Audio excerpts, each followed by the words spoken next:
Ons is by die laaste episode, as ek die woord mag gebruik, van ons reeks oor disippelskap vanmôre.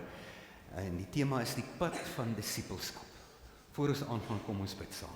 Hemelse Vader, baie, baie dankie dat ons vanoggend deur ons sang, deur ons musiek, met ons stemme, met ons tonge, U kon loof en prys. Dat ons tonge sommer goeie oefening vanmôre gekry het, soos dan die trykie dit stel.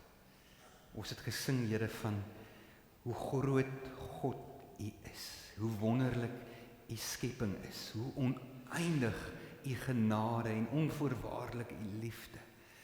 Ons glo dit, Here, dis ons troos, dis ons hoop, dis ons belydenis.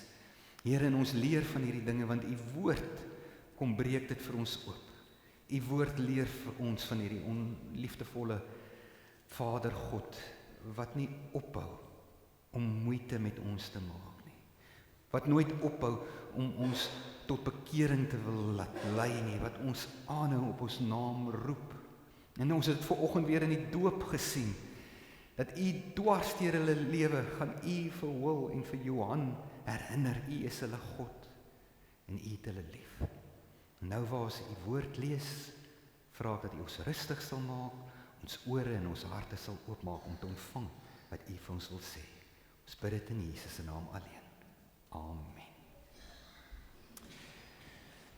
Die slotsom van hierdie hele reeks is eintlik die punt dat ons is almal disippels. God roep nie vir mense om 'n lidmaat van 'n kerk te wees nie.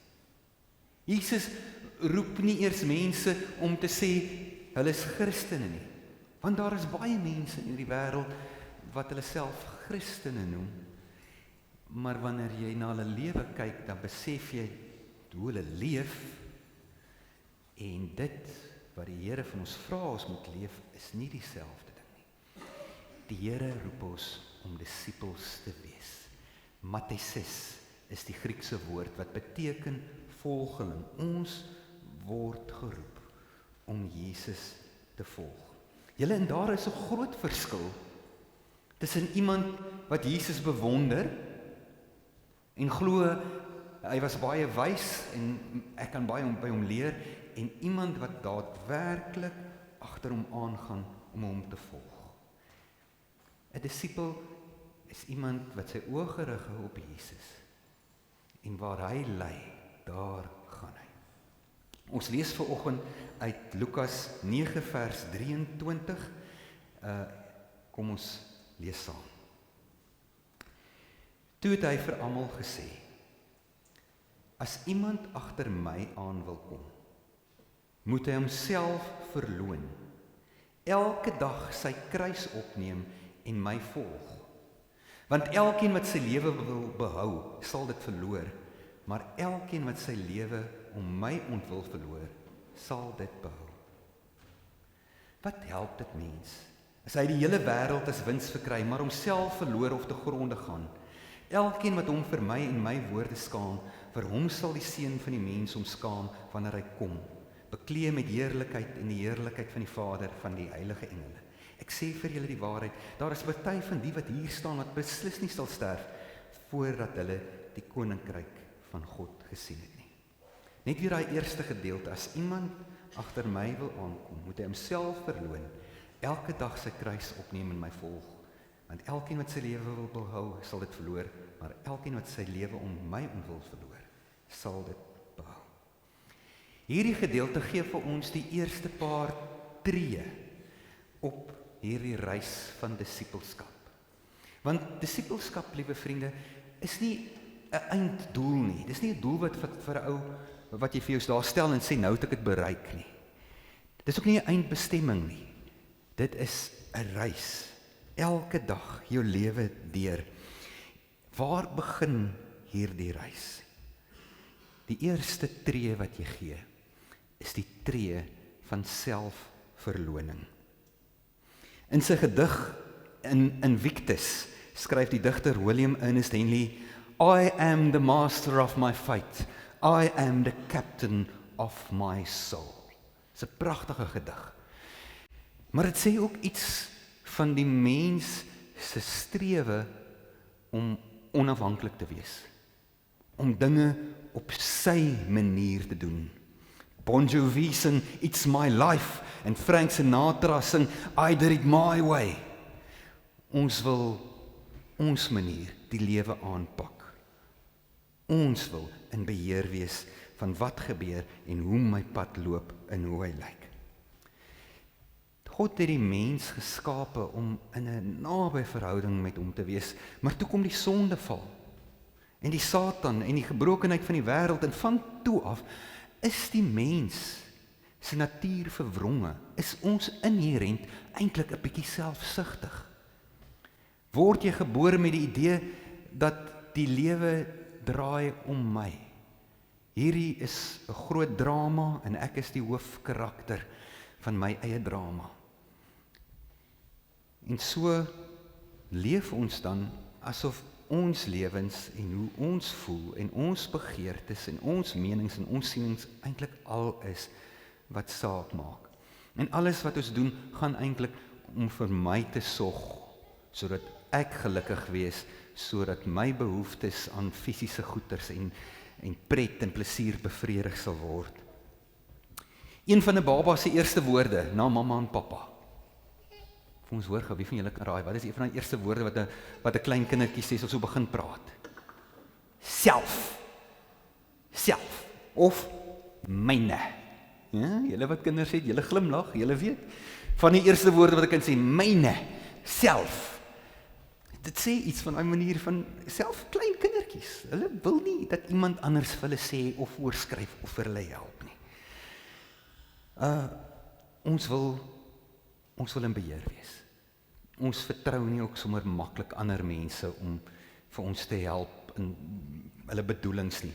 Ek het al vir julle hierdie storie vertel van 'n man wat eendag op 'n steilkraans paadjie gaan loop het en iewers toe gly sy voet en hy val van die kraans af en gelukkig kry hy hom 'n tak gegryp en hier hang hy.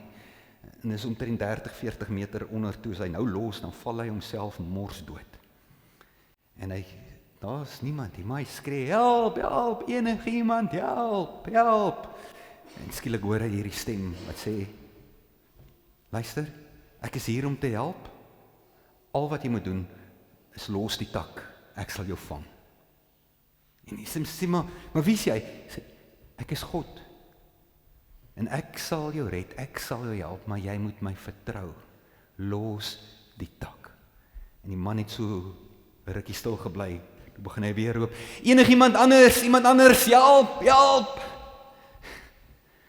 Hy kon net nie daai stap vat om daai tak te los en die Here te vertrou nie. Ons lag nou vir hierdie storie, maar dis eintlik maar onsself.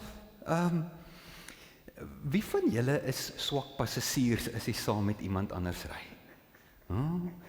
Ja, nee, kyk, ek sien nou mans en vrouens wat so na mekaar toe wys.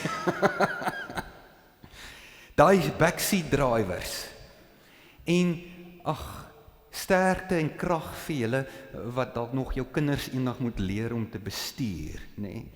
Ek het vir Daniel so 'n paar jaar terug daar op 'n grondpad gevat om te vat, maar nou in die begin is my hand die heeltyd gryp ek die stuurwiel en dit voel vir my hy gaan te naby aan die kant.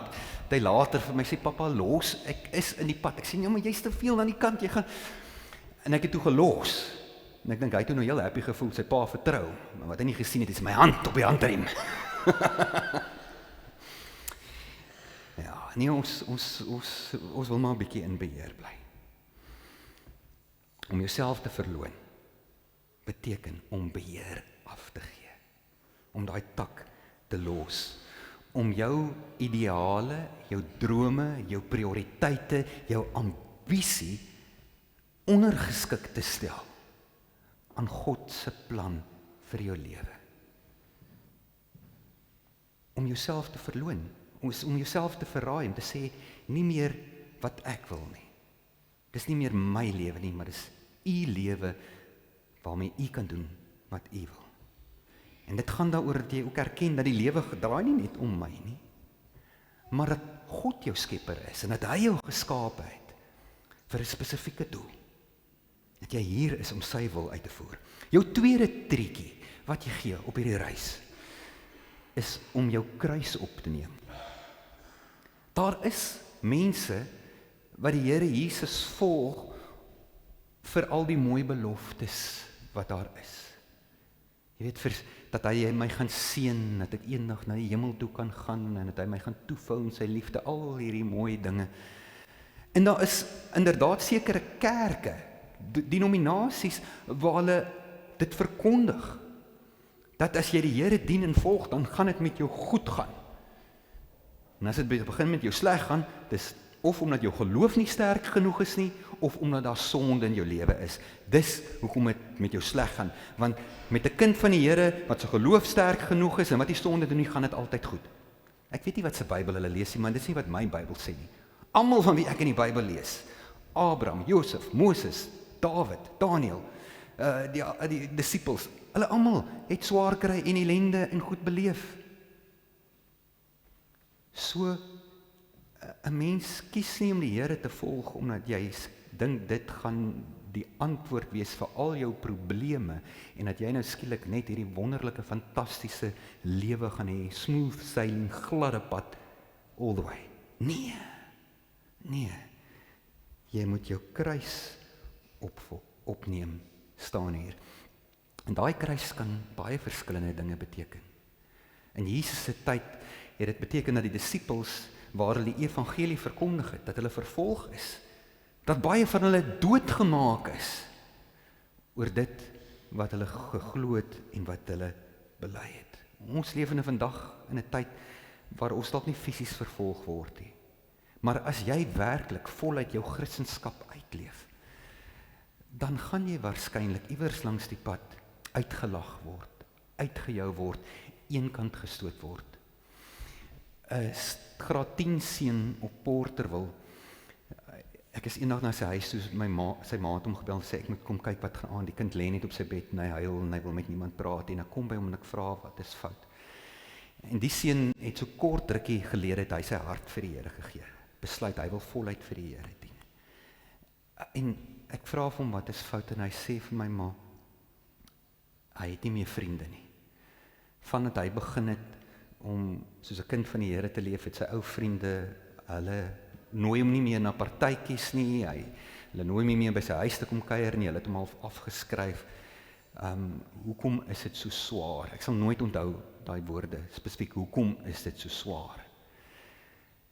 En, ja, vir 'n tiener om daardeur te gaan, het my hart gebreek. Ek het vir hom gesê, weet jy, ek dink nie jou vriende het jou afgeskryf nie, maar die Here het jou nou 'n nuwe mens kom maak, en hulle ken nog nie hierdie nuwe jy nie. Gee hulle net so 'n bietjie kans, dat hulle die nuwe jy leer ken. Op die stadium dink hulle nog, dis iets wat jy aanplak, dis iets wat jy voorgee. Gee hulle net kans. En weet julle, dit was profetiese woorde, daai seun, is in sy matriekjaar was hy hoofseun, het daardie vriende hom gekies, om 'n leier te wees van sy skool, omdat hulle iets van die Here Jesus in hom raak gesien het, en hom daarvoor bewonder het. Maar dit was vir hom 'n kruis om te dra, veral in die begin. Vriende, en dan die derde stapie. En dit is, jy moet Jesus volg. Jy moet gaan, waantoe hy gaan. Daar's baie mense wat gemaklik is met die idee van die Here Jesus roep. Jesus roep my vir 'n sonstraal, jy weet, ons gaan na Jesus toe. Hallo Jesus, hier is ek. En dis great. Nou is ons gemaklik, ons is nou by Jesus. Maar wat ons nie aldag besef is, Jesus staan nie stil nie. Jesus bly nie op een plek nie. Jesus is besig om te beweeg.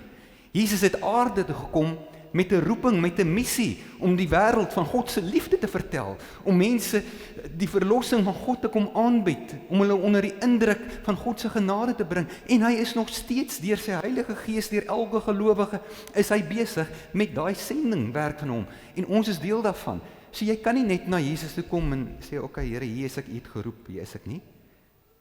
As jy by hom kom, dan is die Here Jesus al klaar 2 tree vooruit. Jy moet hom volg. En jy moet gaan waar hy gaan. Dis wat dit beteken om 'n disipel te wees. En soms gaan die Here vir jou vat op plekke waar jy nie gemaklik gaan wees nie.